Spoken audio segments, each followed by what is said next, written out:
안녕하세요. 내 보험을 부탁해 박주연입니다. 주변에서 쉽게 가입을 권유받는 보험이지만 그렇다고 해서 또 쉽게 가입해서는 안 되는 것이 바로 보험이기도 합니다. 내가 필요할 때 제대로 된 보상을 받으려면 미리미리 알아둬야 될 것이 한두 가지가 아닌데요. 매년 보험사를 상대로 한 민원 발생률이 늘고 있는 것도 바로 이 때문이라고 합니다. 분쟁으로 가지 않고 보험료를 제대로 받으려면 내가 먼저 똑똑한 소비자가 되어야 된다라는 사실 여러분도 좀 기억을 해두시길 바라겠고요. 자, 오늘도 여러분에게 꼭 필요한 보험과 관련된 맞춤 정보들 준비를 해뒀습니다. 방송 보시면서 보험과 관련된 궁금한 점 있으신 분들은 주저하지 마시고 연락 주시길 바랄게요. 02-2638-3958번 그리고 1877-3249번 활짝 열려 있습니다. 자, 그럼 내 보험을 부탁해 오늘 순서 지금 바로 시작합니다.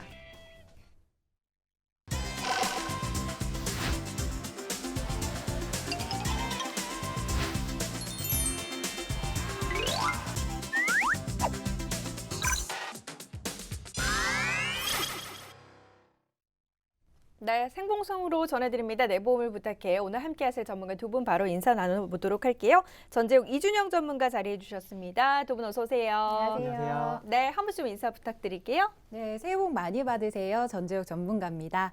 그동안 저희가 보험과 관련된 꿀팁 그리고 보험 사례에 대한 내용을 많이 진행해 드렸었는데요.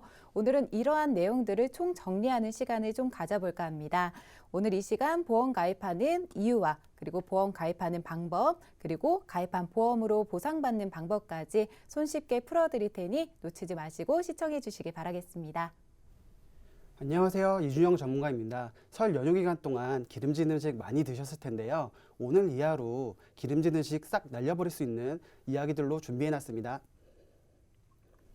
네, 오늘도 내 보험을 부탁해에서는 여러분에게 보험과 관련된 꿀팁 전해드릴 수 있도록 알찬 시간들 준비를 해봤습니다. 방송 보시면서 궁금한 점 있으신 분들은 02-2638-3958번, 1877-3249번으로 연락 주시길 바랍니다. 자, 그럼 이제 오늘의 첫 번째 시간 어떤 주제로 또 이야기 나눠볼지 준비된 첫 번째 주제부터 확인을 해보도록 할게요. 네, 오늘 저희가 준비한 주제는요. 보험은 필요한가요?입니다. 사람은 누구나 계획을 하면서 살아갑니다. 열심히 일을 해서 그 경제활동이 미래가 되고 현재가 아닌 점차 내가 더 나은 경제적 여유를 가지기 위해 원동력을 가지고 경제활동을 열심히 하고 있는데요. 원하든 원하지 않든 제 몸에 큰 질병이 생길 수도 있고 혹은 외부적인 큰 교통사고 같은 상해사고로 인한 큰 피해가 발생될 수도 있습니다. 특히나 요즘같이 추운 날씨에는 사고들이 더 많이 발생되기 때문에 주의하시길 바라겠습니다. 네. 그렇기 때문에 보험이란 그 계획에 있어 하나의 안전장치라고 볼 수 있겠는데요. 불확실한 미래를 준비하는 많은 금융사 중 질병과 상해에 대한 사고에 대해서 가장 큰 담당을 하고 있는 건 아무래도 보험 상품이 아닐까 싶습니다. 그럼 보험은 어떻게 가입하는 게 좋을까요? 자, 아무래도 이제 보험에 가입하기 위해서는 우선 내 상황을 먼저 파악하고 그에 또 맞는 적절한 보험료를 가입하는 게 중요하지 않을까 싶은데 어떻습니까? 네, 그렇습니다. 고객님들이 보험 가입하는 이유에 대해 알아보고자 몇 가지 주제를 작성했었던 적이 있었는데요. 주제는 보험 가입을 왜 하는가였습니다. 굉장히 많은 답변이 나왔는데 그중 가장 많은 비중을 차지하고 있는 몇 가지를 순서대로 정리해봤습니다. 주변에 하나쯤은 보험 가입이 되어 있습니다. 여기 계신 앵커님뿐만 아니라 방송국 내부에 계신 PD님 모두 보험 하나쯤은 다 가지고 있을 겁니다. 요즘 인터넷 블로그나 홈쇼핑을 통해서 보험 홍보를 굉장히 많이 하고 있어서 가장 근접한 매체를 통해서 가입을 하고 있는데요. 그리고 주변에 보험사 설계사 한 명쯤 가지고 계시잖아요. 아무래도 주변에 잦은 권유로 가입하는 경우가 많을 겁니다.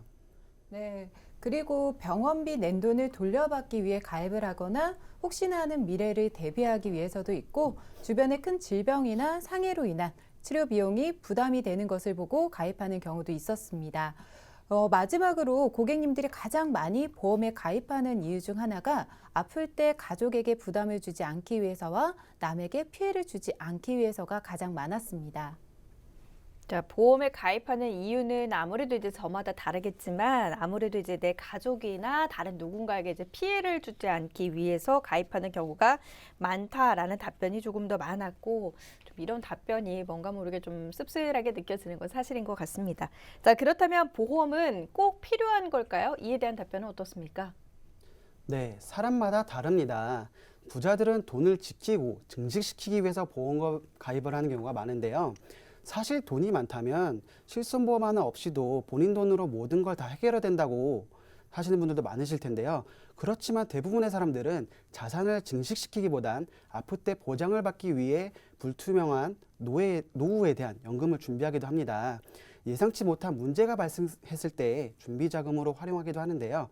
간혹 아픈 것도 없는데 보험 가입 왜 해야 돼? 라고 하시는 분들은 오늘 방송 꼭 시청해 주시길 바라겠습니다. 우리가 이제 보통 생각하는 그 보험이라는 게 사실 이제 미래에 대한 보장을 받기 위함인 경우가 상당히 많은데, 그렇다면 이제 내 상황에 맞는 보험에 잘 가입하는 방법, 이런 방법은 혹시 뭐 없을까요? 네, 지금부터 제가 보험 가입하는 요령에 대해 이야기를 해볼 텐데요.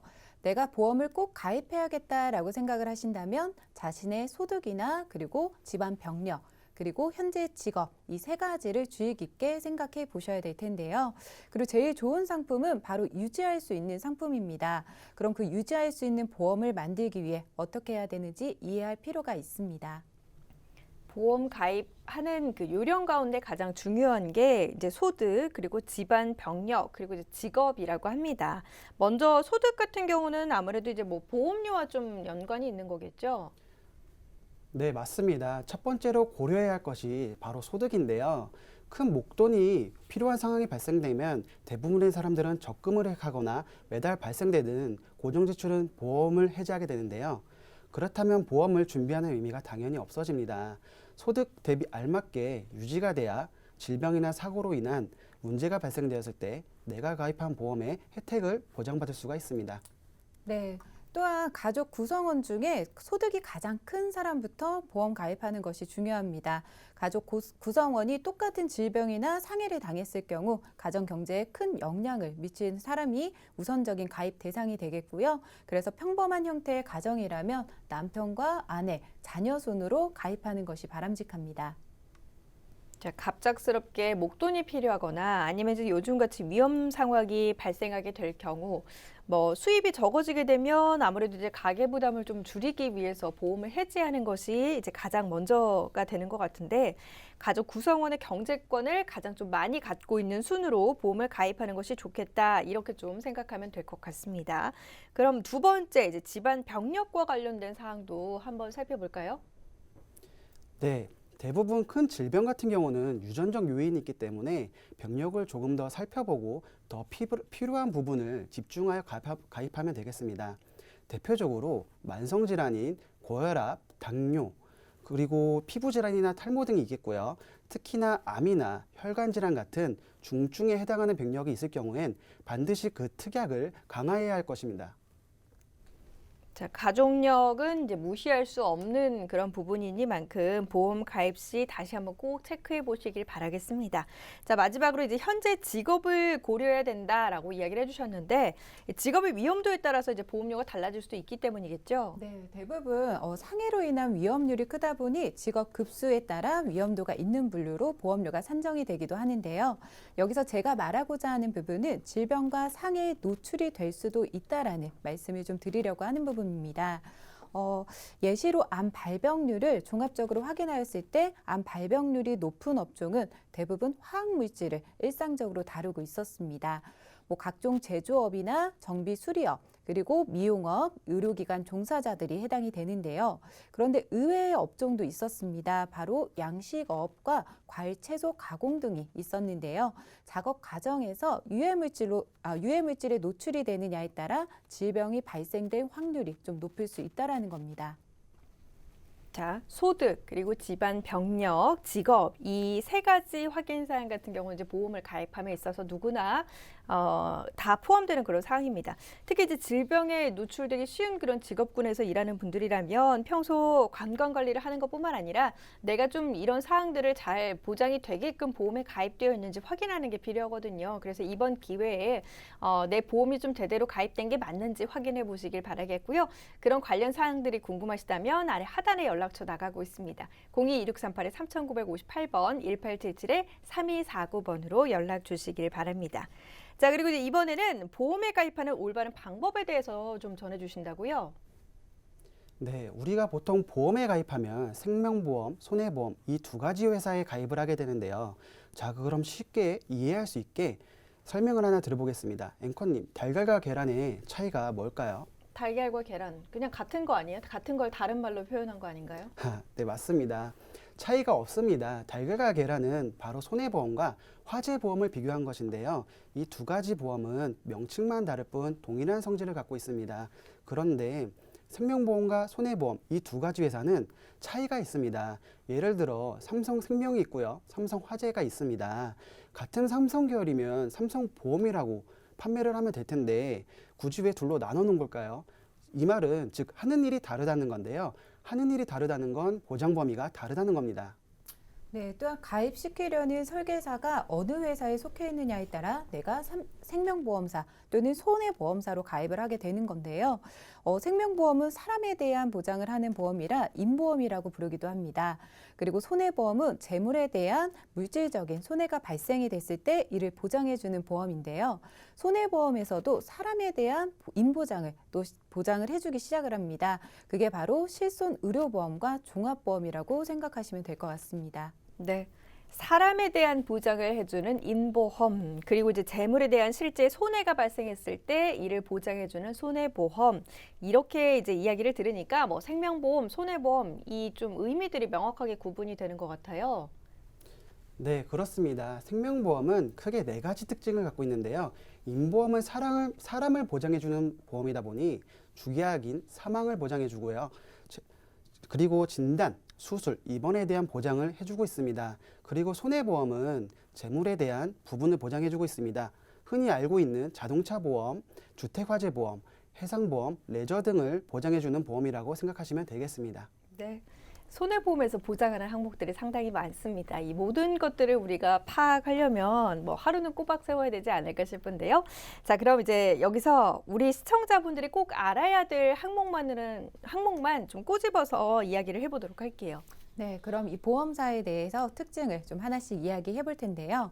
우선 손해보험에 대한 설명부터 진행해 드리겠습니다. 앵커님 혹시 자동차 운전하면 필수적으로 의무적으로 가입해야 되는 보험이 자동차 보험인 건 알고 계시죠? 네, 우리가 이제 뭐 지난 시간에도 이야기를 했지만 자동차 보험이 이제 필수 보험이니까요. 많이들 가입을 하고 있지 않으실까요? 네, 맞습니다. 네, 자동차를 보유하고 계신 분이라면 의무적으로 자동차 보험을 가입을 해 주셔야 되는데요. 자동차 보험은 내가 차량을 타고 가다가 사고가 발생이 됐을 때 상대방을 보장해주는 대인과 대물, 그리고 나를 보장해주는 자차와 자상으로 구분이 되어 있습니다. 그런데 자동차 보험이랑 좀 가장 유사한 보험이라고 생각하는 보험이 하나 있는데 혹시 어떤 보험일까요? 운전자 보험이 자동차 보험과 유사하지만 다른 그런 보험 아닐까요? 네, 맞습니다. 네, 맞습니다. 바로 운전자 보험이죠. 운전자 보험은 왜 가입할까요? 라고 고객님들한테 질문을 하다 보면 보통 사고가 나서 다쳤을 때 치료비를 보장해주는 보험이 아니냐라고 알고 계신 분들이 굉장히 많습니다. 운전자 보험은 CBD 중과실로 인한 사고가 발생되었을 때 형사적 책임에 대한 대비를 하기 위해 가입하는 게 주 목적입니다. 물론 치료비 특약을 넣으면 보장받으실 수 있습니다. 하지만 운전자 보험은 의무가 아닌 선택인데요. 아, 나는 합의금 1억 마련해놨어. 괜찮아. 라고 하시는 분들은 가입 안 하셔도 됩니다. 그렇지만 운전자 보험은 한 달에 단돈 10,000원밖에 안 합니다. 사실 가입 안 할 이유가 있을까요? 저는 아무리 돈이 많아도 보장 대비 단돈 10,000원이니 이런 보험은 꼭 가입하셔야 된다고 말씀드리고 싶습니다. 자동차는 차를 위해서 가입하는 보험이고 운전자 보험은 운전자를 위해서 가입하는 보험이라고 생각하시면 되겠습니다.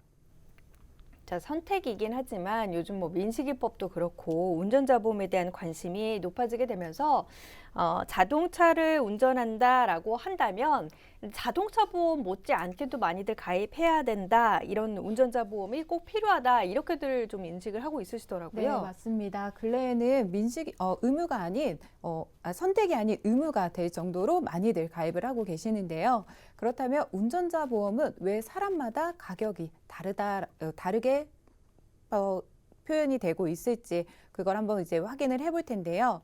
일단 가장 기본적인 건 나이와 직업 급수에 따라 다르긴 하지만 일반 사무 업무를 한다라는 가정하에 30세 기준 대략 5,6천 원 정도에 해당이 됩니다. 하지만 보험사마다 최소 보험 가입 금액이 있다 보니 보통 기본적으로 10,000원 이상으로 가입을 하게 되는데요.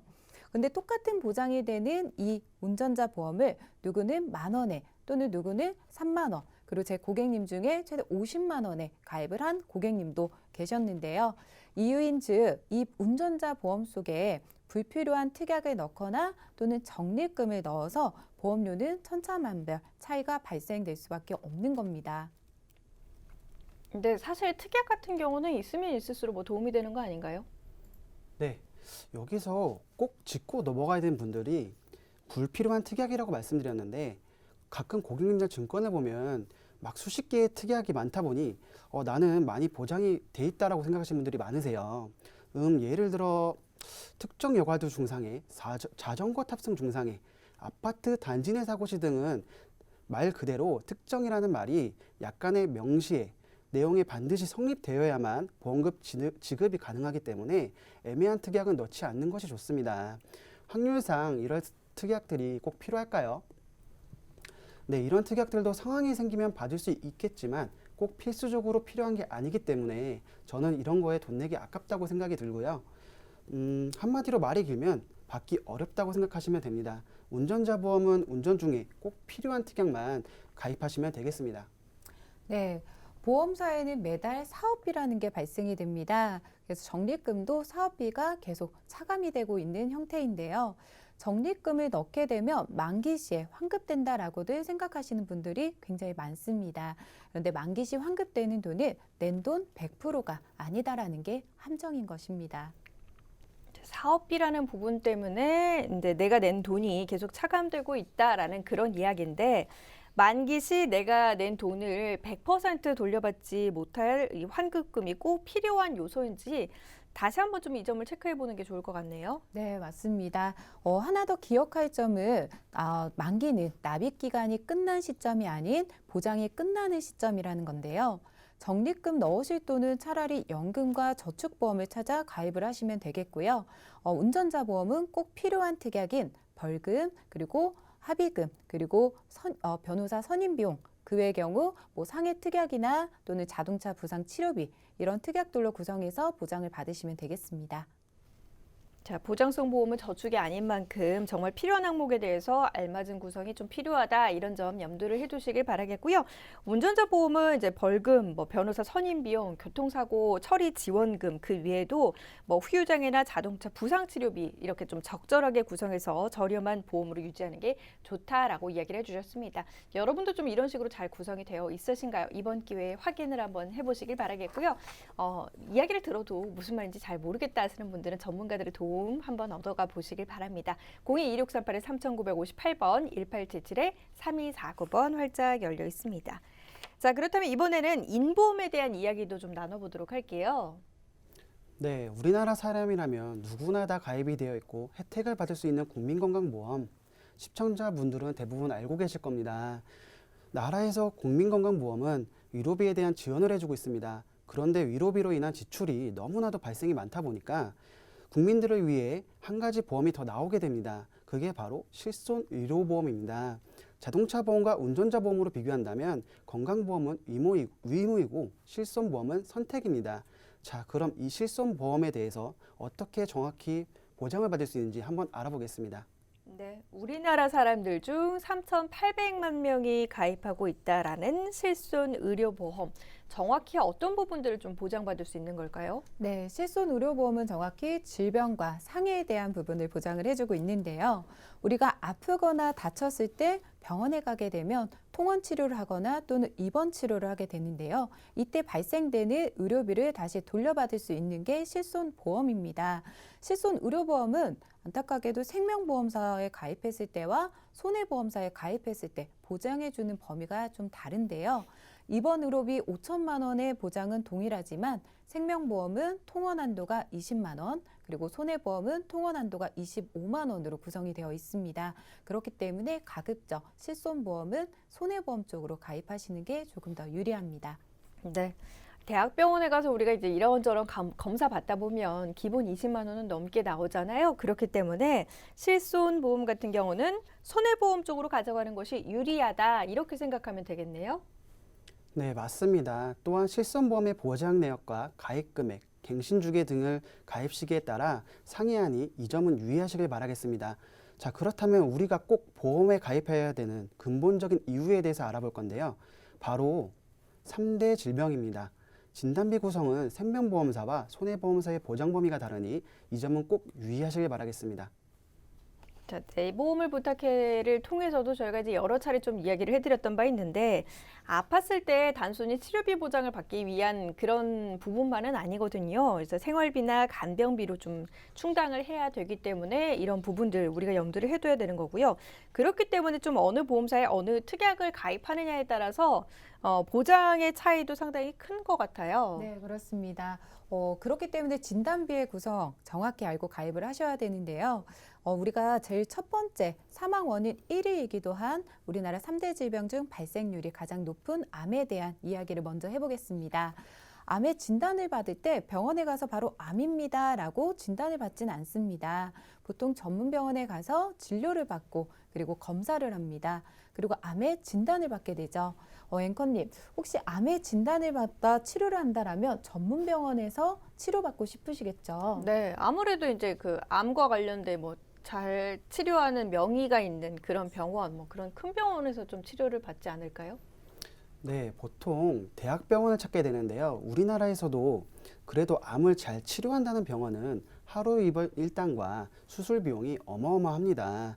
또한 암을 치료하기 위해 입원을 하고 수술을 받고 항암 치료까지 주기적인 치료를 계속해야 되는데요. 이러한 치료 과정 속에 발생되는 비용은 실손보험에서 어느 정도 충당이 가능합니다. 자기 부담감만 부담하면 되니까 경제적으로도 큰 문제가 되지는 않으실 겁니다. 네, 암은 시간과 돈의 싸움이라고도 합니다.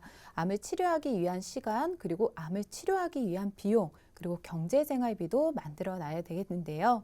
치료를 하기 위해 우리는 일을 하지 못하고 또 내 가족 중 누군가는 나를 위해 간병을 하는 이런 시간이 계속 이어질 겁니다. 근데 만약 내가 한 달에 300만 원을 벌던 수익이 있던 사람이다라고 가정을 한다라면 1년이면 3,600만 원이고 2년이면 7,200만 원입니다. 아마 그렇게 된다라면 몸도 아픈데 경제적인 생활 자체가 엉망이 될 수밖에 없습니다. 그 경제생활비 과연 어디서 충당해야 될까요? 바로 진단비입니다. 네, 그만큼 진단비가 중요한데요. 이 자기부담금으로 발생되는 비용과 경제 생활비, 그리고 이제 간병비를 대체할 수 있는 게 바로 내가 가입해둔 보험이 되는 겁니다. 그 보험의 보장 내역에 따라서 이제 어떻게 보장받을 수 있는지가 또 달라지게 되는 거죠. 네, 암을 진단받게 되면 완치 판정 이후에 5년 이내에는 보험 가입이 어려울 수도 있습니다. 암은 재발률도 무시할 수 없는 부분이니 진단비는 최대한 많이 가져가시는 게 좋습니다. 하지만 한쪽으로 진단비를 충당하게 된다면 경제적으로 문제가 발생될 수도 있습니다. 이때엔 일반암과 유사암, 그리고 암수술비를 적절히 비갱신형과 갱신형으로 상품을 가입하시는 방법을 추천해 드립니다. 네. 암을 예로 든다면 단순히 이제 그 치료하는 것에 대한 부분만 생각을 해서는 안 되겠고요. 그에 따라서 이제 가정의 경제적인 공백을 메꾸는 것이 가장 중요합니다. 그래서 이제 암에 대한 부분은 생명 그리고 이제 손해보험사를 통해서 갱신과 비갱신형으로 적절하게 구성하는 게 가장 중요하고요. 보험과 관련해서 이제 궁금한 내용 있으시면 주저하지 마시고 전문가들의 도움 직접적으로 좀 받아보시길 바라겠습니다. 02-2638-3958번, 1877-3249번 활짝 열려 있습니다. 자, 3대 질병 진단비에 대해서 이야기를 나눠보고 있는데 첫 번째로 암을 이야기했다면 이번에는 뇌질환에 대해서도 좀 알아볼까요? 네, 다음은 뇌질환에 대한 이야기를 해볼 건데요. 먼저 뇌혈관 그리고 뇌졸중, 뇌출혈에 대한 이야기를 하나씩 풀어드리도록 하겠습니다. 우선 뇌출혈은 혈관이 막혀 출혈이 발생되는 마지막 단계라고 보시면 될 것 같습니다. 우리가 중요시 생각해야 되는 건 바로 뇌졸중과 뇌혈관이란 부분인데요. 우선 뇌졸중은 바로 뇌경색증이라는 걸 보장을 하는데요. 중풍 환자들이 갖고 있는 질병이기도 합니다. 식습관으로 인해서 콜레스테롤 같은 게 쌓이면서 돌처럼 굳게 되거나 또는 유전적인 요인으로 혈관이 좁아지게 되는 증상인데요. 혈관 질환으로 고혈압이 발생이 되기도 한다고 합니다. 만약 혈관이 좁아지다 심해져 막히게 되면 어떻게 될까요? 막힌 반대쪽은 공급받아야 할 피가 없으니 죽게 되겠죠. 이렇게 괴사되는 증상을 뇌경색이라고 합니다. 혈관에 문제가 발생하게 되면 이 고혈압뿐만 아니라 악화되면 뇌경색에 이를 수도 있기 때문에 좀 이런 부분에 있어서는 철저한 준비가 필요할 것 같아요. 네, 하지만 이보다 덜한 단계도 있습니다. 바로 뇌혈관 진단인데요. 대표적으로 뇌동맥류라는 질환이 있습니다. 뇌동맥류는 혈관이 좁아지게 되면서 혈관이 부풀어진 상태라면 이해하기 쉬울 텐데요. 부풀어 오르는 것을 완화시키려면 피가 흐르는 공간을 만들어줘야 하는데 좁아지거나 막힌 부분을 확장시켜줘야겠죠. 이때 보편적으로 사용하는 방법이 혈관에 스텐스라는 관을 삽입하여 좁아진 혈관을 확장시켜주는 수술을 하는데요. 이 방법을 스텐스 삽입 수술이라고 하고 보통 열의 7 정도는 이런 조치를 통해서 해결을 합니다.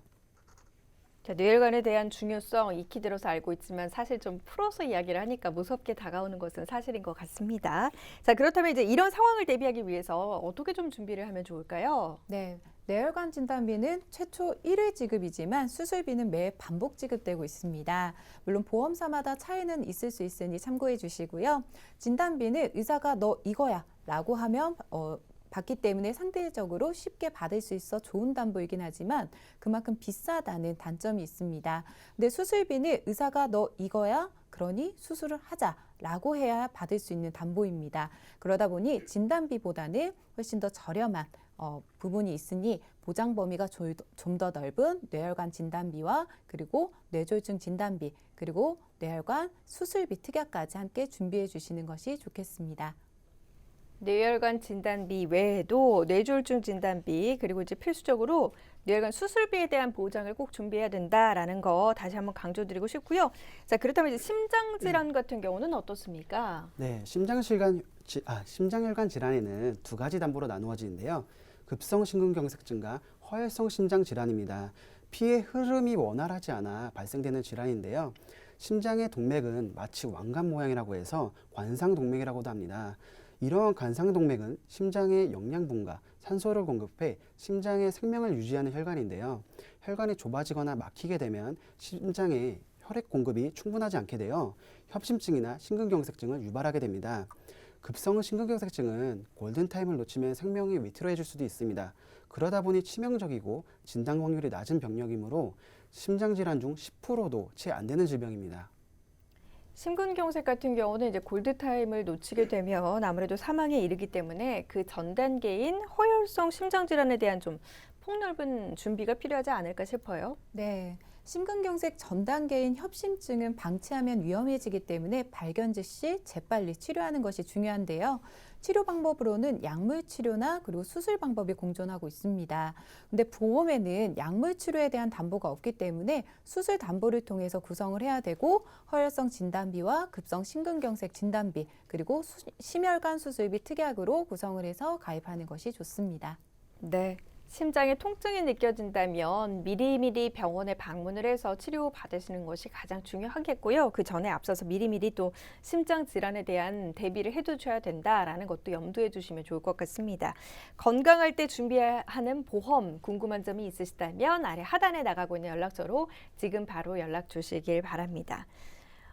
실손보험 뭐 꼭 필요하지만 그렇다고 해서 여기에만 또 의존하고 있을 수는 없는 이유가 여기에 있었던 것 같네요. 네, 그렇습니다.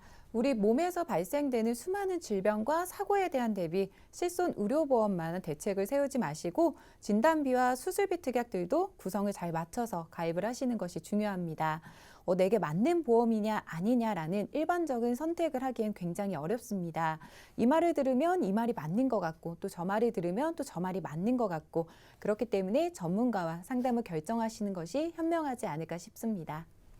요즘은 수술을 해도 뭐 입원을 오래 하진 않습니다만 그래도 이제 각자 중요하게 생각하는 부분들이 다를 수 있으니까요. 전문가와 좀 신중하게 상담한 후에 내 상황에 맞는 보험들을 선택하시길 바라겠습니다. 자, 그럼 마지막으로 이제 사망과 관련된 생명보험 그리고 이제 손해보험과 관련된 이야기를 해본다고요. 네, 우리는 누구나 운명적으로 사망이란 마지막 결말을 맺습니다. 그렇기 때문에 남은 가족을 위해서 또는 상속과 관련된 준비를 하기 위해 사망보험금을 준비하기도 하는데요. 그렇다면 여기서 사망에 대한 지급이 어떻게 다른지 꼭 체크해 볼 필요가 있습니다. 생명보험의 사망은 일반 사망과 재해 사망으로 구분을 합니다. 그런데 손해보험은 질병으로 사망해야지만 보험금을 지급하고 상해로 사망해야지만 보험금을 지급합니다. 지급받게 되더라도 절차가 매우 까다롭습니다. 생명보험의 일반 사망은 모든 사망을 보장해주기 때문에 사망에 대한 가입을 준비하고 계신 분들이라면 생명보험으로 준비하시길 바라겠습니다. 네, 하지만 사망보험금 자체가 아무래도 언제 가입하느냐에 따라 다르겠지만 보험료가 굉장히 비싸다라는 단점이 있습니다. 그렇기 때문에 적절히 생명보험사에 가입을 할 경우와 그리고 정기보험을 통해서 가입을 하는, 그래서 경제적으로 무리가 되지 않는 선에서 가입을 하는 것 또한 중요한 부분이니 이 점 꼭 유의하셔야겠습니다. 손해보험사도 사망보험금을 지급하긴 하지만 말씀해 주신 대로 이제 손해보험에서 사망보장을 그럼 가입하게 되면 생명사보다 불리하게 되는 건가요? 꼭 그렇지는 않은데요. 일단 실제로 제 고객 중 한 분이 급성 심근경색으로 이제 사망하게 된 사례가 하나가 있었습니다. 길을 걸어가던 중에 갑자기 가슴에 통증을 느끼고 쓰러지게 된 경우였는데요. 안타깝게도 인근에 사람이 없었고 또 골든타임을 좀 놓쳐 이제 사망하게 된 케이스였습니다. 근데 문제는 이 고객님이 가입한 보험을 확인을 해보았더니 화재보험 쪽에 월 보험료 23만 원 상당의 보험이 가입이 되어 있었고 질병사망 3천만 원 그리고 상해사망 6천만 원의 보험이 가입이 되어 있었습니다. 네, 유가족들은 장례를 마치고 서류를 준비해서 사망보험금을 이제 신청하게 되었는데요. 안타깝게도 보험사에서 지급된 건 응급실 이용 비용 9만 원이 전부였습니다. 해당 내용을 검토해 본 결과 고객이 사망 당시에 이제 CCTV가 정면으로 찍혀 있었는데요. 근데 이때에는 아무런 타격을 받지 않은 채로 사망했던 터라 이거는 상해가 아닌 게 확인이 되었고 또한 안타깝게 부검을 하지 않은 상태로 이제 장례를 마치게 된 부분이라 사망 원인이 미상으로 이제 판단이 내려진 겁니다. 그래서 원인을 알 수 없는 사망, 그래서 그로 인해 사망보험금이 지급이 되지 않았고 이후 독립손해사정사의 도움으로 결국 6개월이라는 긴 시간을 거쳐 질병사망보험금 3천만 원을 지급받게 되었는데요. 아무래도 사망보험금을 받기까지 6개월이라는 시간과 돈을 투자할 수밖에 없는 상황이 되었습니다. 근데 만약 이 고객이 손해보험 쪽이 아닌 생명보험사에 가입이 되어 있었더라면 묻지도 따지지도 않고 보험금이 지급이 되었을 겁니다. 이처럼 상황에 대한 대처를 전혀 모르는 일반인들은 내용도 모른 채 단순 설계사들의 말만을 상담을 토대로 가입을 하게 되고 어떤 특약이 어떻게 보장을 받을 수 있는지 조금이라도 이해를 하고 있었더라면 어렵게 보험금을 지급받지 않아도 되었을 텐데 라는 아쉬움이 좀 많았던 사례였습니다. 네, 이처럼 보험을 가입하는 것도 중요하지만 어떤 보험에 어떻게 가입하느냐에 따라서 보험금의 지급 유무가 달라질 수 있습니다. 그렇기 때문에 내게 맞는 보험을 잘 가입하는 게 가장 중요하다라는 점 다시 한번 강조를 해드리고 싶고요. 이번 기회에 여러분이 갖고 있는 보험이 있다면 다시 한번 꼭 확인을 해보시길 바라겠습니다. 방송 보시면서 궁금한 점 있으시거나 아니면 도움 필요한 점들 있으시다면 주저하지 마시고 연락 주시길 바랍니다. 02-2638-3958번, 1877-3249번 활짝 열려 있습니다.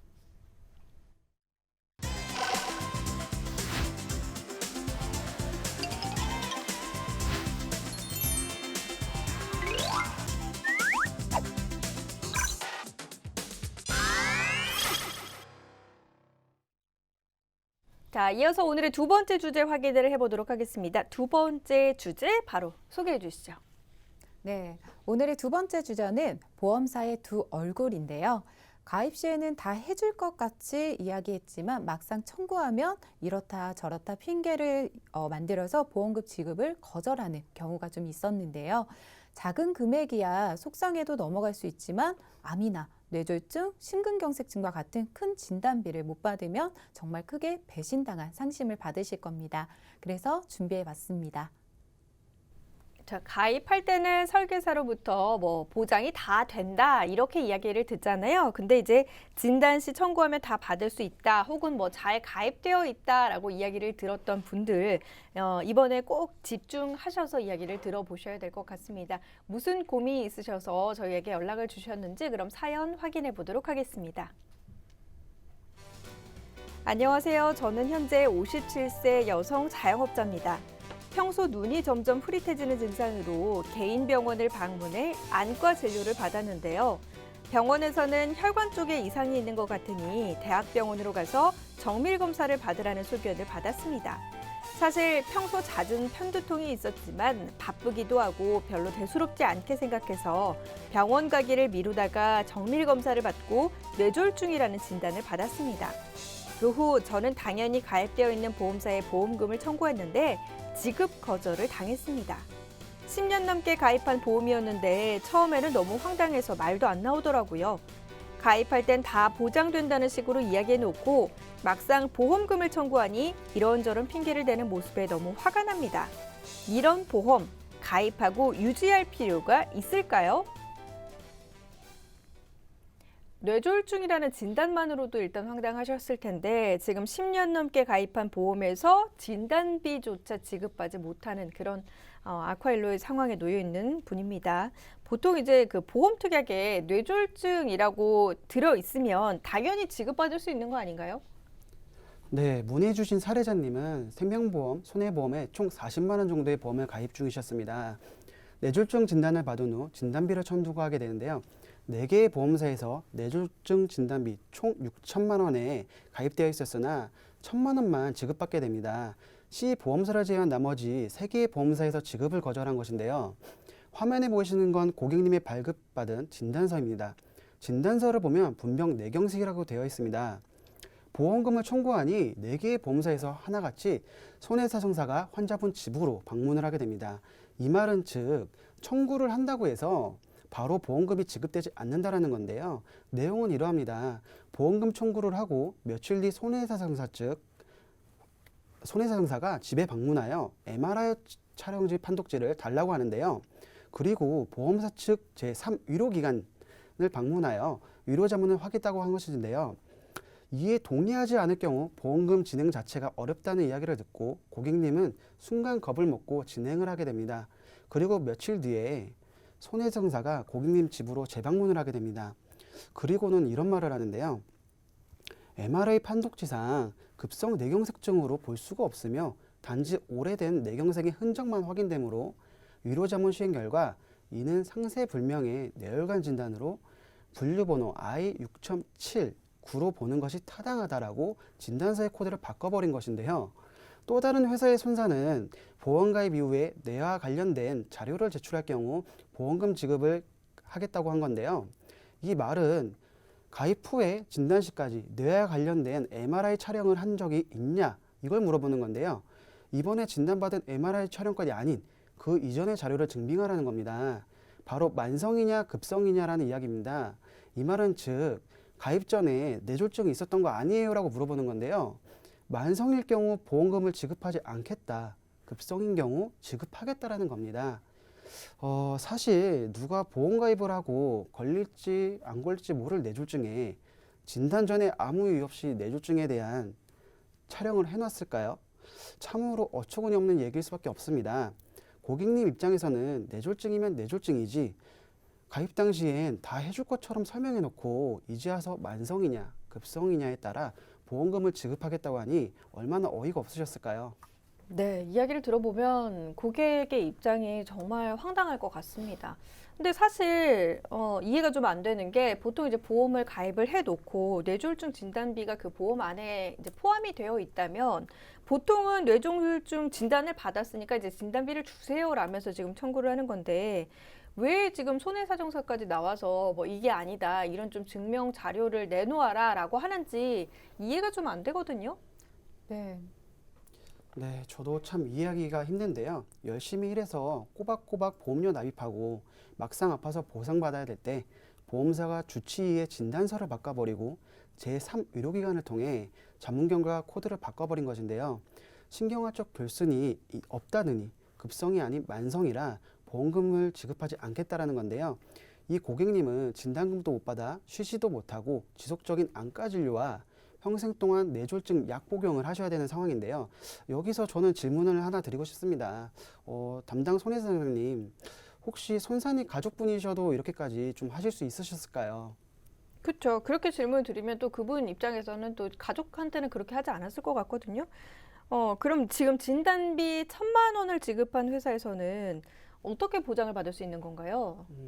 네, 시보험사에서는 담당 손해사정사와 동행하여 진단받은 병원을 방문하게 되었는데요. 이 손해사정사는 주치의에게 이런 질문을 했습니다.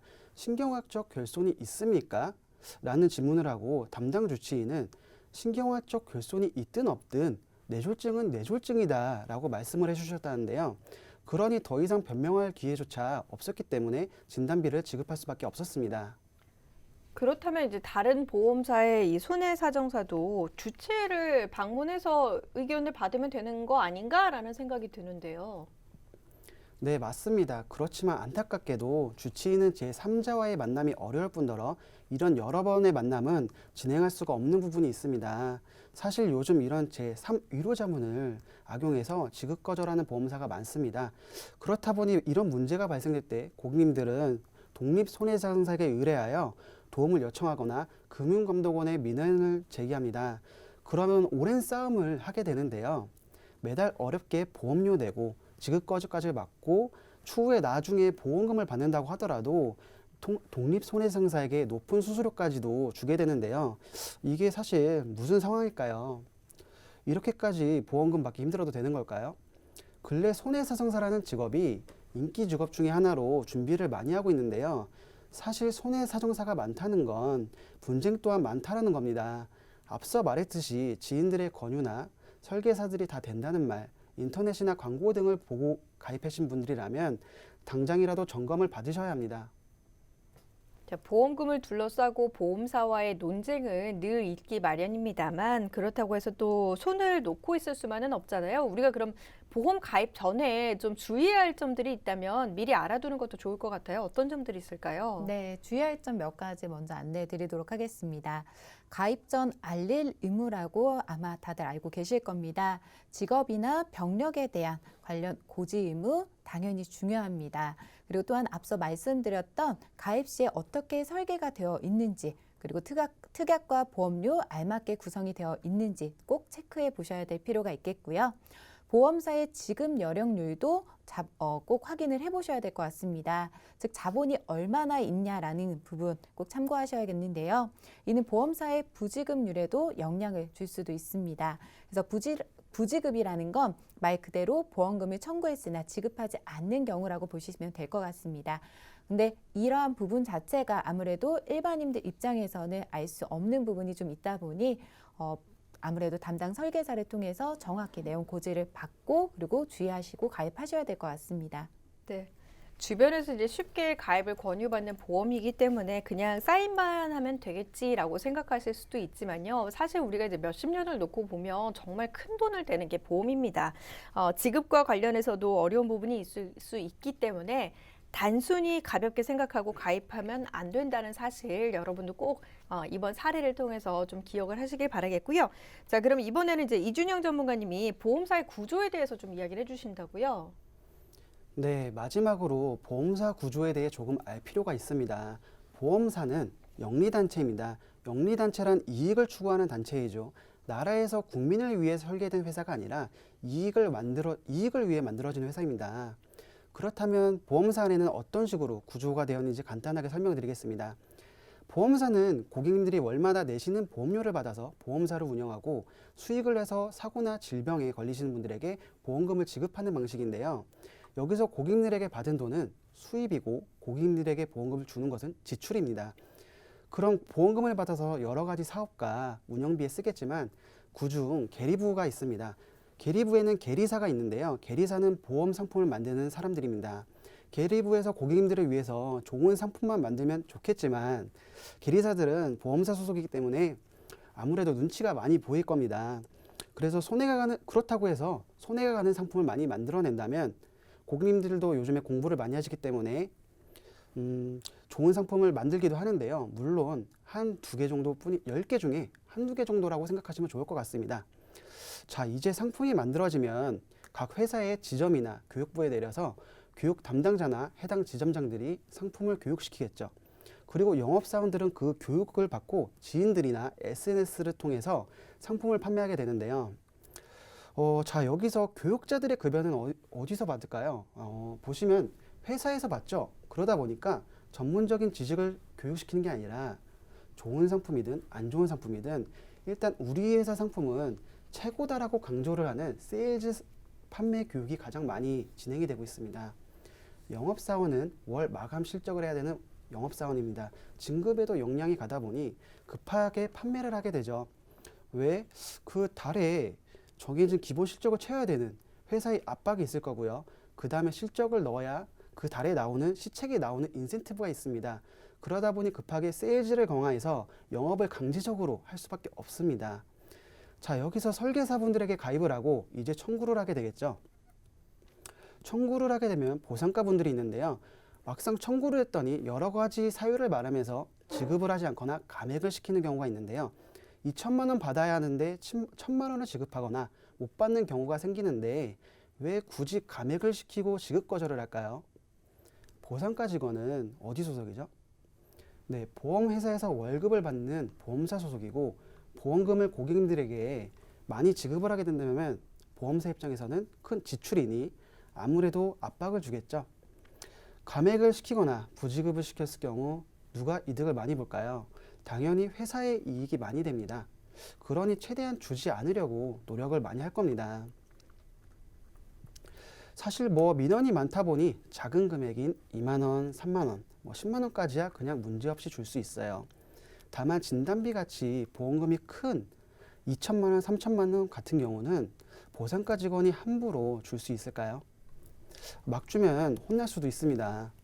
그래서 큰 금액은 보상가 지식선에서 지급 거절 처리가 힘들기 때문에 전문 손해상사인 고용 손해상사나 위탁 손해상사를 섭외해서 고객님 집에 찾아가 감액 또는 지급 거절, 심하게는 해제까지 시키는데요. 웃긴 거는 마이너스는 있는데 증액은 없습니다.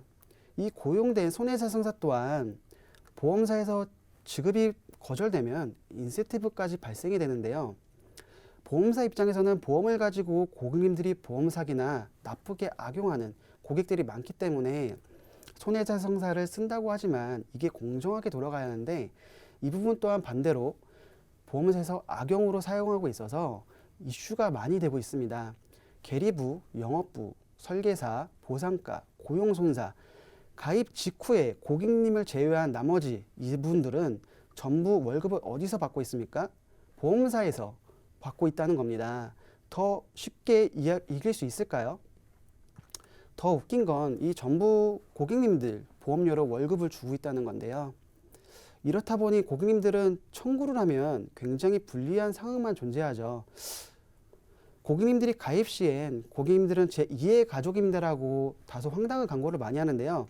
이런 구조 속에서 가입 후에는 가입을 하고 나면 누구세요라고 할 수밖에 없는 상황이 많이 발생합니다.